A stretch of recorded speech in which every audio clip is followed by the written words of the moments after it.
speaker will be Alexander Romero, as well as his interpreter, Taylor, from Setul.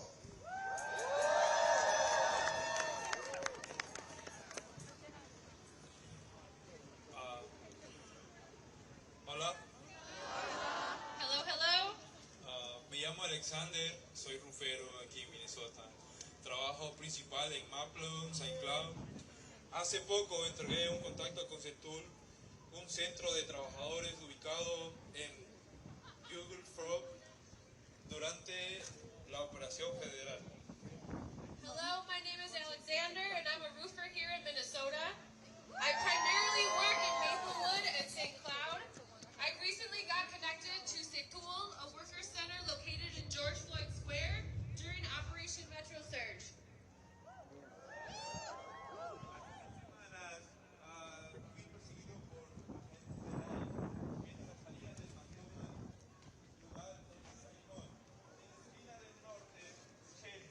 Los agentes me persiguieron de manera ilegal y esta situación provocó que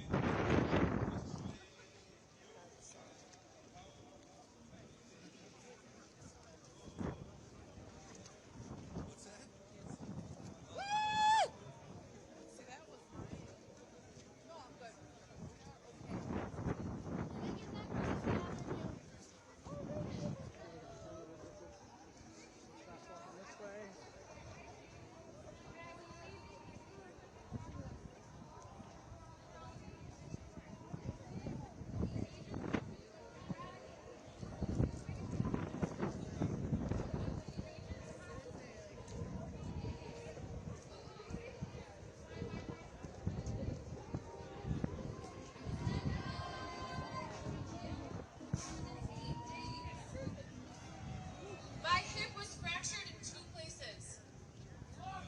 Hoy estoy aquí porque me liberaron debido a mi caso de asilo pendiente que me fui concedido cuando era menor de edad.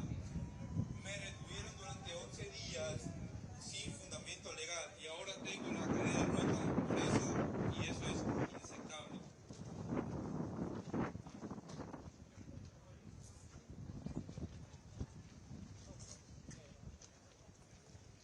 So I'm here today because I was released due to my open asylum case that I was granted when I was a minor.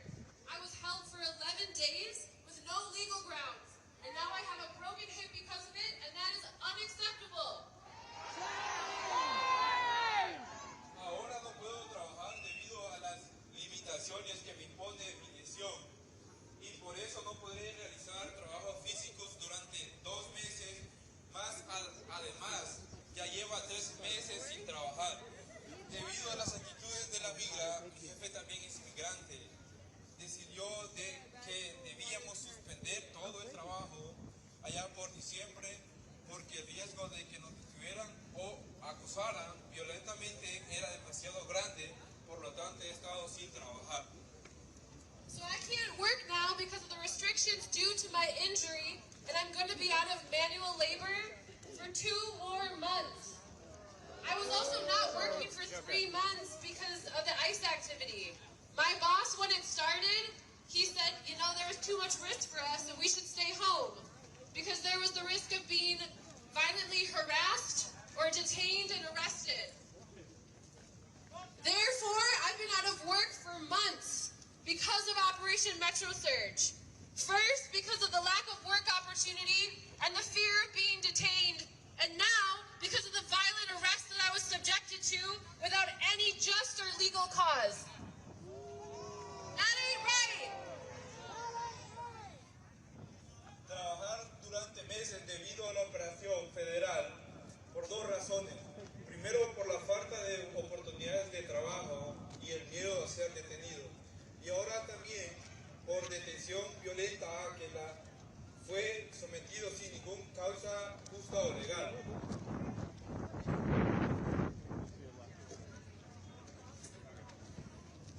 A los trabajadores nos afecta mucho esta operación violenta. Prácticamente todos los que conocemos el sector de la construcción dejaron de trabajar durante al menos 2 meses. Muchos de nosotros estamos luchando ahora para cubrir nuestras necesidades básicas y a pagar la renta. Pero también por eso nos estamos organizando para asegurarnos de que algo así no vuelva a suceder. Nunca más los trabajadores con empleos de bajos salarios, tantos sindicatos como no sindicados, han liberado el movimiento de resistencia contra ICE. En Minnesota, de muchas maneras y especialmente en nuestros lugares de trabajo, y seguiremos haciéndolo. Sabemos que esto es solo el comienzo. We workers have been hit hard by this violent occupation. Virtually everybody that I know in the construction industry has stopped working for 2 months or more, and many of us are struggling to meet our basic needs and pay our rent. But this is also why we're organizing, to make sure that something like this never happens again. Workers in low-wage jobs, both unionized and non-unionized, we have led the resistance movement against ICE in Minnesota in so many ways. And especially in our workplaces, and we will continue to do so. We know this is just the beginning. Gracias por estar aquí, apoyarnos a los trabajadores. Todos estamos aquí porque todos sabemos que los Estados Unidos de América no debería tener dictadores ni reyes. Thanks for being here to stand with us workers. We're all here today because we all know that the United States of America should have no dictators and no kings. Gracias por venir. Thank you for coming.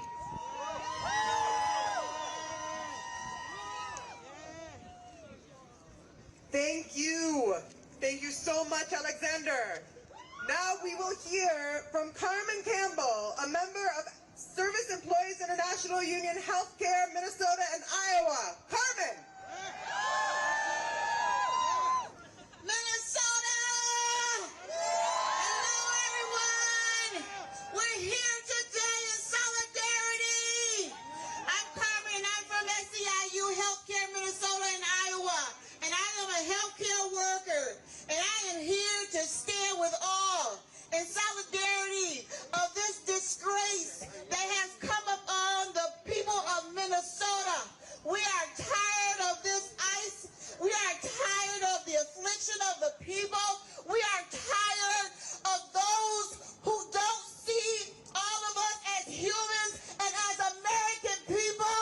Whoever you are, we are here against no kings today. No kings today. We are here because we are fighting for our rights, our salvation, our rights to be here, to stand because we know of our Constitution, our civil rights. So I am just here to let you know that because of ICE that has affected our Minnesotans, workers, our people that have come here who take care of their families. We are humans. We are not aliens. We are humans. And so we are here in solidarity to say no. No to the king who thinks he is nobody. Okay? Our healthcare workers and healthcare at SEIU has been affected, and we are not happy about it. People will not come to work because they have been afraid to be detained. We have had to fight for those who were detained. In healthcare, we have to fight for those who will not bring their children to the hospital to get proper care. It is not right that when people wait for months to come and have care and they can't not come because they are afraid to come outside. We say no to that. We will not stand for that. We are here in solidarity to fight against those who say we are not all human here in Minnesota. And as a healthcare worker, I am here in solidarity for that. So Minnesota, we're fighting together. Minnesota,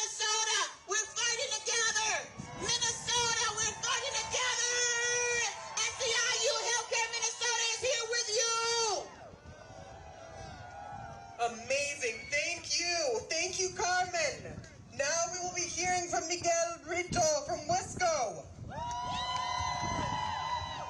How are we doing, Minnesota? I want to take this moment to acknowledge the power that exists right here, right now. It's a beautiful thing to feel, and I hope you all are feeling it too. This is people power. Thank you all for being present. All of us are exactly where we need to be. None of this is a coincidence. My name is Miguel Brito. I'm a proud Mexican-American, son of 2 immigrants who came to this country seeking a better life, who have given me the opportunity to stand with you all today in solidarity. I'm a lifelong West Sider. I have the privilege of serving my community as an organizer with the West Side Community Organization, Wesco. For over 50 years, Wesco has fought for our community. They fight for racial equity, restorative justice, and to build collective power. It has never been about an individual. Wesco has always been about the collective. And that collective power has never been more important than it is right now. As we all know, the Trump regime has occupied our state. They instilled fear. They violated the rights of our neighbors, our friends, our families, and they ripped their communities apart. But we did not freeze. We came together and we fought back. We created mutual aid. We trained in constitutional observing. We built ICE Watch networks. We organized. And that is why they retreated in fear. When we are united as one, when we hit the streets together and organize our communities, the power we create is stronger than anything the Epstein billionaire class could ever imagine. That is why they want us back to normal. But normal does not exist anymore. If it ever does, again, that means we have lost, people. Oppression does not always come with chains. Sometimes it comes in comfort. And when people become comfortable in injustice, they stop fighting. And that comfort becomes their cage. We must not go back. We must not allow them to divide and isolate us anymore. It's not about the color of our skin or the God we worship or where we come from. The divide has never been more clear, people.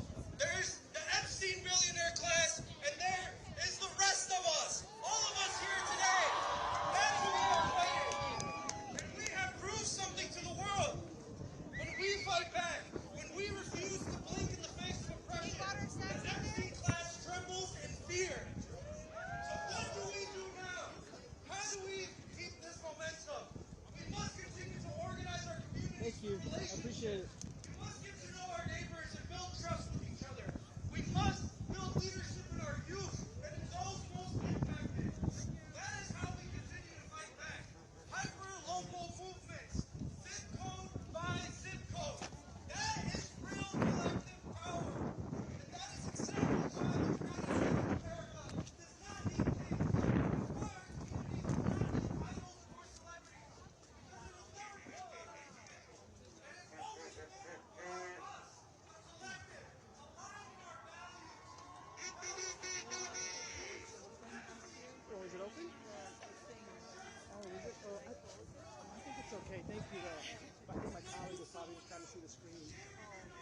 worker, the humble barista, the line cook, the administrator, the secretary, right? The teacher, the carpenter, the pipe fitter, the electrician, the communications worker, just the everyday work-a-day Minnesotan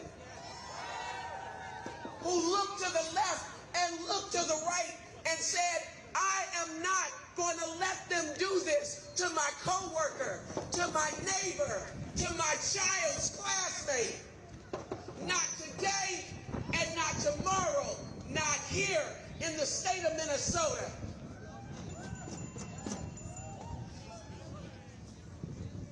I need y'all to understand something right now. How we show up for each other, not just December and January and February and March, is the way we're going to have to show up for each other. On a contract campaign, if you're in a union, and at the polls. Because, baby, we doing lightweight but heavy reps in this fighting right now. But that weight is about to get real heavy coming up.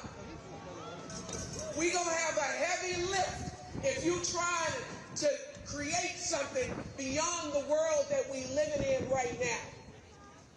And that big heavy weight is coming up soon. I hope you feel like you got enough muscle mass right now. Because I know your fast twitch muscles have been put to the test when y'all raised money for rent and utilities and groceries for your neighbor. Have they not? I know your muscles have been put to the test when you stood on a corner with a whistle and a phone. Have they not?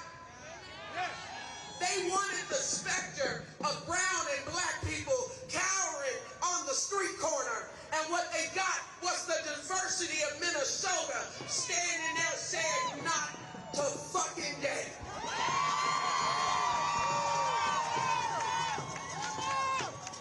When our neighbors are under attack, what do we do? When our co-workers are under attack, what do we do? What do we do? What do we do? Stand up, fight back. And when this nation is under attack, what will we do? Stand up, fight back. What will we do? Stand up, fight back. What are we doing right now? We are standing up and we are prepared to do what? Fight back. What? Fight back. What? Fight back. We're gonna fight back with not just with a march, but with your money and with your vote. Fight back. Amazing. Thank you, Marsha. All right. When democracy is under attack, what do we do? Stand up, fight back. Democracy is under attack. What do we do? Stand up, fight back. When immigrants are under attack, what do we do? Stand up, fight back. When immigrants are under attack, what do we do? Stand up, fight back. When healthcare is under attack, what do we do? Stand up, fight back. When healthcare is under attack, what do we do?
illegally canceled a massive public health grant.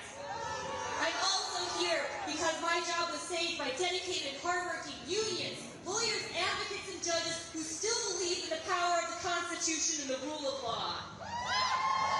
And in a little over a year, this administration has gutted public agencies, fired and mistreated public workers, obliterated foreign aid programs, thrown entire clinical trials in the trash, and set American science back in time.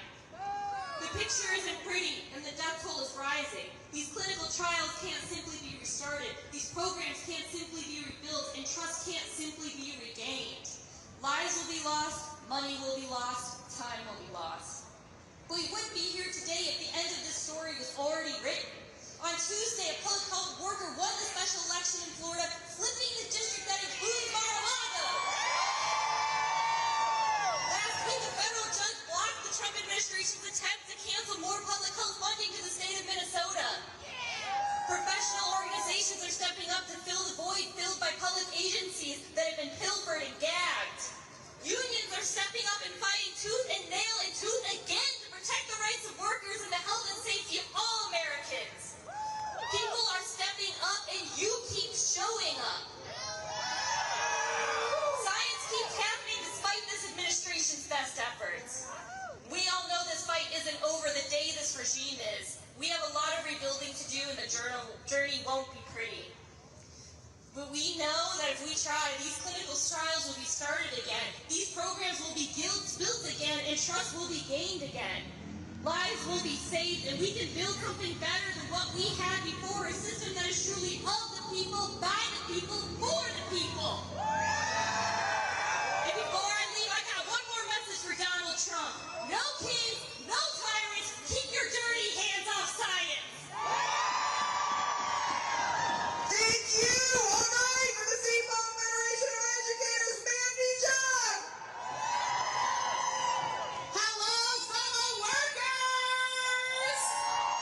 My name is Mandy Jung, and I do not represent my school district. I am a proud member of the St. Paul Federation of Educators, and you may know me from the internet. I go by Sabocat. Originally, I had a different topic for this speech, but being here today, I just want to tell you I'm so fucking proud of you! The work you've been doing for the past few years is awe-inspiring, and the world is watching! And they are impressed. Today, you're going to hear a lot of stuff you already know. You're going to hear that what the Trump administration is doing is wrong. It's textbook fascism. And it's being used to cover up a litany of crimes that any decent society would revolt against. But I hope I can tell you something you don't know. And here it is. You already knew how to do this shit.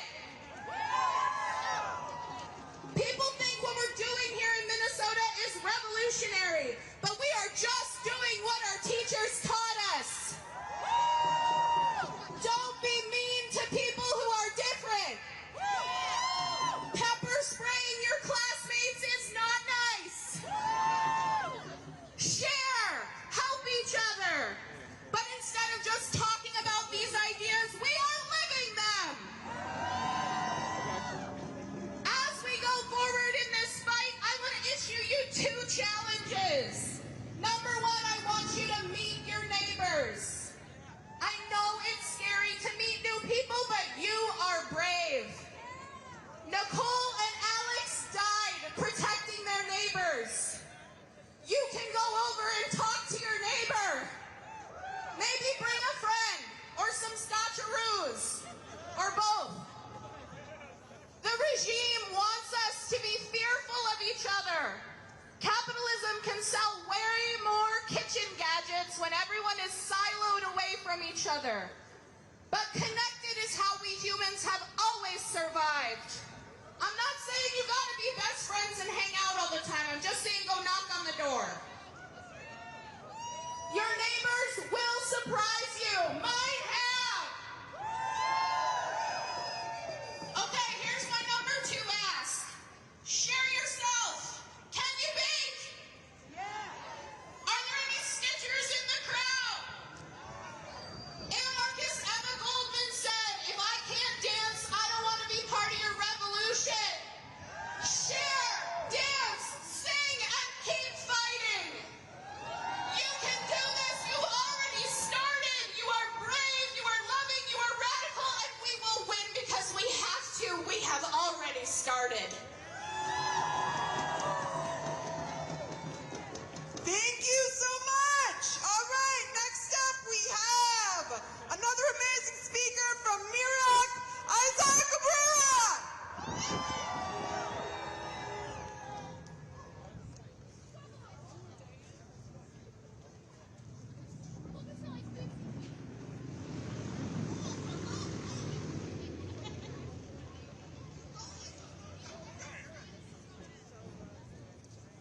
Hello, Minnesota. My name is Isar. I'm with Mirak. And I'm just a Mexican.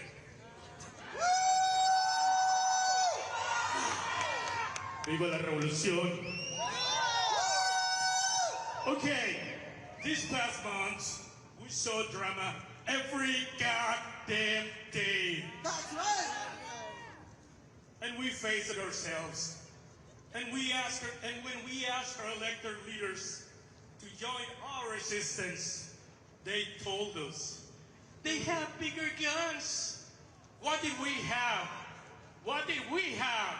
We have nothing but whistles, cell phones, and each other. Nothing else. We had lots of will to fight back. Today, we are thirsty for accountability for all lives lost and all at the hands of ICE. All lives. We ask justice for Renee Good. We ask justice for Alex Preddy. We ask justice for Ruben Ray Martinez, shot by ICE at a traffic stop in 2025. Justice for our neighbor Victor Manuel Diaz, who died mysteriously in an ICE concentration camp in Texas. Justice for our neighbor and refugee Nurul Amin Shah Alam, left to die outside in the cold winter by ICE. Justice for Alberto Gutierrez Reyes, who died in ICE custody after he was repeatedly denied medical care. Shame. Justice for Daphne Mitchell, whom ICE left to die alone on the streets, an hour from her home. Shame. We ask justice for Mohammed Nasir Paktawal, who died within a day of being kidnapped by ICE. Shame.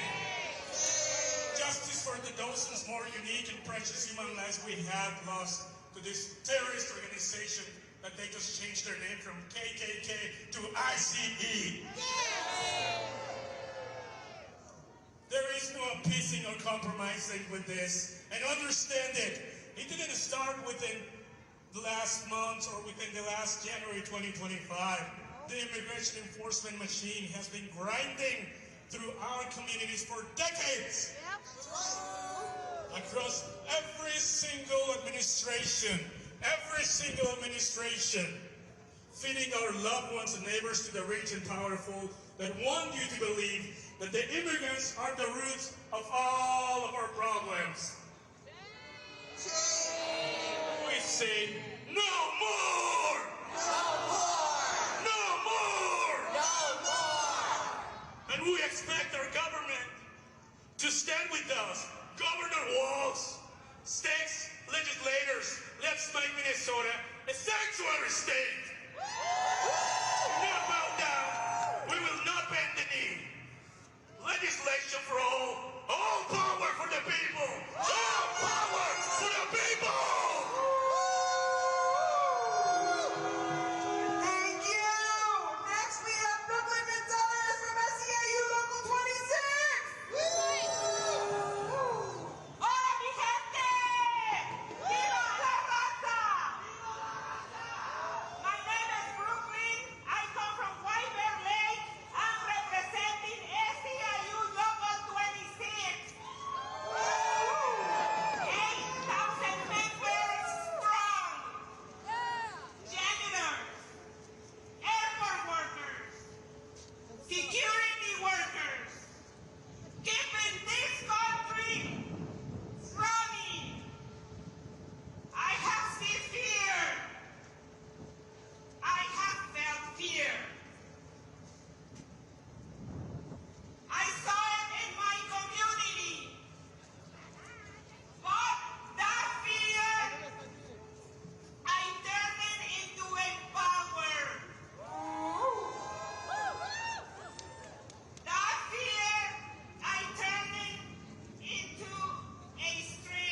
workers and students in the Twin Cities on January 23rd said no more work, no more school, and no more shopping, and send the message to get ICE out of the Twin Cities. And it's the work that you all have done, uniting, and all the points everybody before me has raised about the community work, the organizing. That is what it takes to defeat this, to defeat ICE. This movement needs to grow and keep pushing forward. With that being said, on May 1st, we are close to 20 years anniversary of One Day Without an Immigrant. This is a history that they're not going to teach you in our history books. A history where the immigrant community rose up against the reactionary bill that would have destroyed the immigrant community in this country, and they shut it down. They made sure that it didn't go anywhere, just like you all shut ICE down in this city. We need to keep that movement going. We need to build a movement that demands an eviction on moratorium, a moratorium on evictions, that demands funding for health care, that demands funding for school, that demands funding for housing, and also everybody is a human being. No human being is illegal. Right now, billions of dollars a day are being spent to drop bombs on Iranian citizens. It wasn't Iranian citizens who made our rents go up. It wasn't immigrants who made our health care go up. It wasn't immigrants and Iranian citizens that made inflation. It is the endless pursuit of profits of this system and the endless pursuit of imperialism that has rained this terror on Iranians and U.S. citizens alike and every worker across the globe. We need to unite across the globe to fight this tyranny. And with that being said, I think we need to build a general strike, a nationwide general strike, to shut down the billionaires' profits and to send a message: no, abolish ICE, end the war, fund healthcare, fund schools, fund transit, fund the needs of society, not the profits and not war. I'll end it here personally. There's organizations doing really good work. The Worker Solidarity Circle, Workers Assembly, Socialist Alternative, a lot of different organizations. And personally, I have to say, and on this note, I think we need to stop funding these politicians these two-party systems that are backed by the billionaires. We need a new party, a workers' party, solidarity. All right, next we have from Unidos, Minnesota, Brian Valley. Hello, Minnesota.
each of you, finding within ourselves what we have to offer in this moment and to this movement. We patrolled, we whistled, we provided aid, and we shared our stories of trauma publicly as the world watched in horror. We did that. Say it with me. We did that. Because when we fight, we win. This is what organizing looks like. We have been through hell together, but we know it would have been so much worse if we did not have 50,000 trained legal observers out on the streets. We did that. And now it is time to continue organizing. It is time to continue building. Because we know they are coming for our elections. They have told us they are coming for our elections. We know they mean to disenfranchise all of us who resist this authoritarian regime. But we're Minnesotans. We're not new to this. And when our democracy is under attack, what do? Stand up, fight back! What do? Stand up, fight back! Starting April 9th, Monarca will be organizing alongside all of you to defend our democracy. For as long as it takes to ensure we have a safe, multiracial, and participatory democracy, we will be training election defenders. When we get to the Capitol, I want you to scan the QR code, follow Unidos MN on Instagram, or go to monarcamn.org to sign up for our election defense kickoff on April 9th. You are an election defender.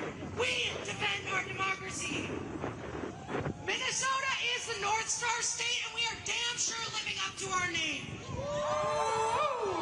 We have inspired the world through our organizing and through our love for neighbor. Now it is time to lead our country out of this darkness and toward the bright future we will create together. Love and power to us all. Thank you so much. Thank you. And now we have from the Graduate Workers Union, Christos Sanagas. What's up, Minnesota? When I say ISO, you say everywhere. ISO! Everywhere. ISO! Everywhere. I work as a lecturer, a mentor, and a researcher. My workplace is a source of job creation, life-saving, and life-improving research. The current regime has attacked this workplace on every front and decimated the functional capacity of science and discovery, not just in the University of Minnesota, but in every university in the United States. We are fed up!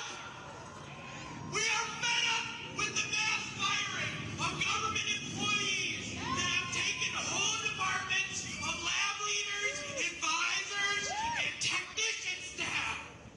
We are fed up with the constant attacks on our diverse working community and our reporting on environmental destruction. We are fed up with the fear and abuse that students and workers alike have been subjected to. We are fed up with fascists, and we are fed up with Trump.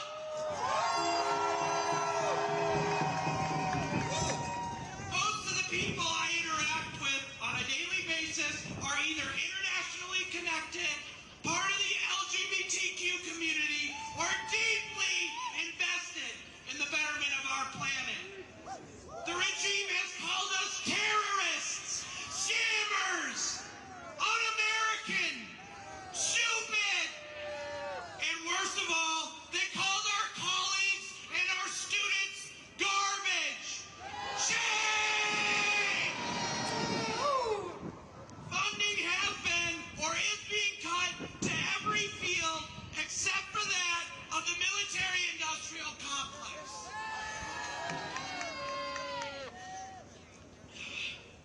We've gotten emails late at night that Soil Department, USDA employees, and plant pathologists were fired.